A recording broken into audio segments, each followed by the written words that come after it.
Most of us immediately think of stress as something to always avoid, something that's extremely harmful that we should eliminate at all costs. But what if I told you that stress isn't inherently bad? In fact, stress can be a powerful tool if we only know how to use it. Today, we're diving into the science of stress and how we can turn it into an ally instead of an enemy. So, what exactly is stress?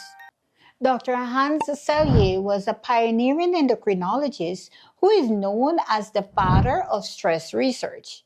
He first defined stress as the non-specific response of the body to any demand for change. In simple terms, stress is how we respond to any situation that requires us to make an adjustment. It could be a work deadline, an important exam, or even an exciting opportunity. Stress is simply our body's way of preparing to deal with that situation. Stress isn't just a feeling, it triggers a powerful chain of reaction in our body designed to help us rise to the challenge. But how exactly does the process work?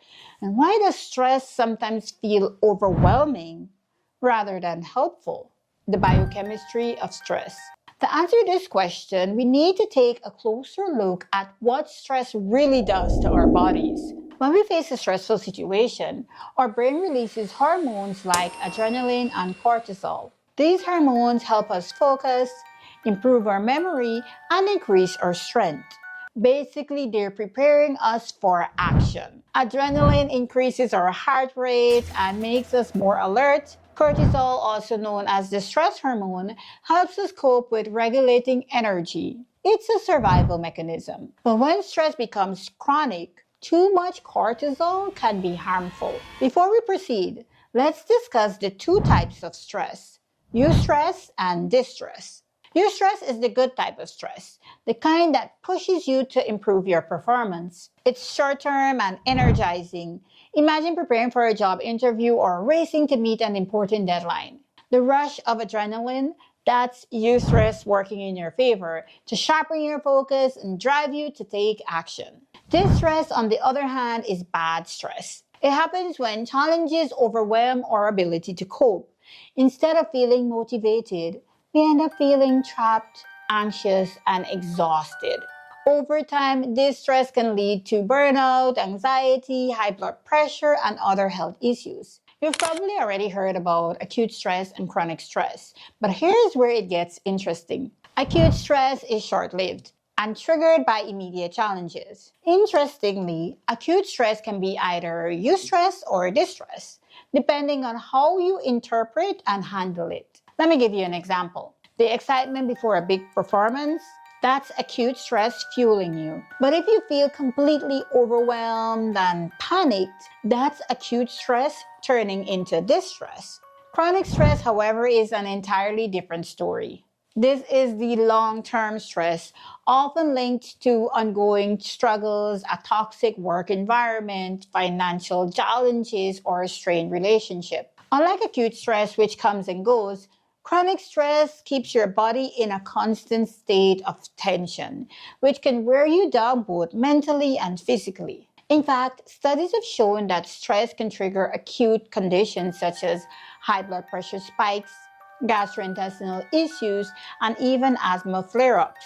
People under chronic stress may be even more prone to infections due to a weakened immune system. It's no wonder that stress is a major cause of death and is linked to all 6 of the most common causes of death. Now for the good news, stress can be a tool for personal growth. A study from the University of Wisconsin found that individuals who faced moderate stress or challenges that required effort but were still within their control tended to be more successful and had higher levels of well-being when compared to those who avoided stress entirely.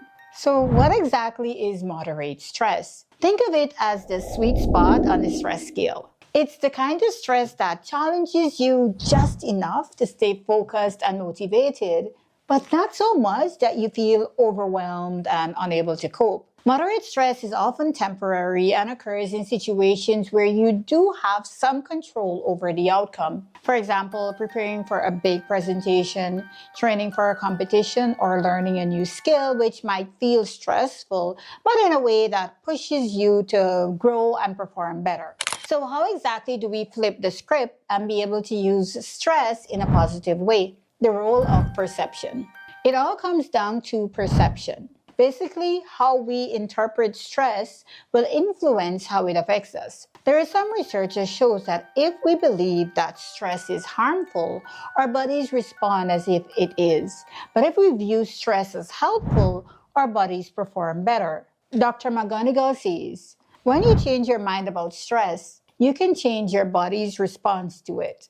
In her study, those who saw stress as a challenge rather than a threat experienced healthier cardiovascular responses, and they were more resilient in the face of stress. In the words of Dr. McGonigal, stress is not something that you can always avoid, but it is something that you can learn to embrace. When we take on challenges, we build resilience and strength, turning stress into a growth opportunity. Here are 5 practical strategies for you to use stress to your advantage. Number 1, reframe your stress. Instead of always seeing stress as a bad thing, I want you to focus on what you could actually learn or gain from the situation. I want you to see stress as a challenge. It's not about denying the stress, it's about finding its purpose. For instance, instead of thinking, what if I fail? Ask yourself, what can I learn from this? How can this experience make me stronger? What skills am I developing right now? Suddenly, this stress isn't just fear, it's fuel. Focus on what you can control. When you're stressed, focus on actions within your control. Taking small steps can give you a sense of agency and reduce feelings of helplessness. Have you ever heard about the locus of control? Psychologists define locus of control as your belief about how much control you have over your life. An external locus of control means you believe that outside forces, luck, fate, other people determine your life. You might think, I can't help that my job is stressful. My boss is impossible. There's no point in trying to eat healthier. My schedule is too hectic. Things never work out for me. That's just how life is. An internal locus of control, on the other hand, means you believe that your actions shape your outcomes. You take ownership and focus on what you can change. You might say, my job is stressful, but you know what? I can set some boundaries and manage my workload better. I may not have time for a full workout, but I can take the stairs today. This situation is tough, but I can adapt and find a way forward. Studies have shown that people with a stronger internal locus of control tend to be less stressed, more resilient, and even more successful. They focus on effort, on choices, and on actions, rather than external circumstances. Practice mindfulness. Many of us hear the word mindfulness and immediately picture a monk meditating on a mountaintop. We see it as something inconceivable, something reserved for the spiritual gurus or people who have hours to spend in silence. But here's the truth. Mindfulness isn't about escaping life. It's about fully living it. It's about being fully present right here, right now. Research suggests that our minds are not in the present moment nearly as often as we think. A study by Harvard psychologists Matthew Killingsworth and Daniel Gilbert found that, on average, people spend nearly 47% of their waking hours thinking about something other than what they're actually doing. Their research revealed that the wandering mind is often associated with lower levels of happiness, as it tends to dwell on past regrets or future anxieties rather than fully engaging with the present. This constant mental time travel, ruminating about the past or worrying about the future, can intensify stress and prevent us from fully experiencing life as it happens. However, mindfulness offers a solution by training your brain to focus on the now, reducing stress and enhancing emotional well-being. Dr. John Kabat-Zinn, a pioneer in mindfulness research, explains, The present is the only time that we have to be alive, to know anything, to perceive, to learn, to act, to change, to heal. Imagine what would happen if you let go of the future and past worries and start living in the present. How many joyful moments, creative ideas, and meaningful connections have we missed simply because our minds were elsewhere? How much of your lives are you truly experiencing? And the best part, you don't need extra time to practice mindfulness. You just need intention. You should check out this video to learn more about mindfulness. Engage in physical activity. Remember I mentioned that stress increases cortisol, the so-called stress hormone? Well, here's the good news. Physical activity is one of the most effective ways to manage cortisol levels and keep stress in check. When you exercise, your body releases endorphins, also known as feel-good hormones, which help counteract the negative effects of stress. Plus, regular exercise lowers cortisol levels over time, allowing your body to recover from the wear and tear caused by chronic stress. You know what's even better?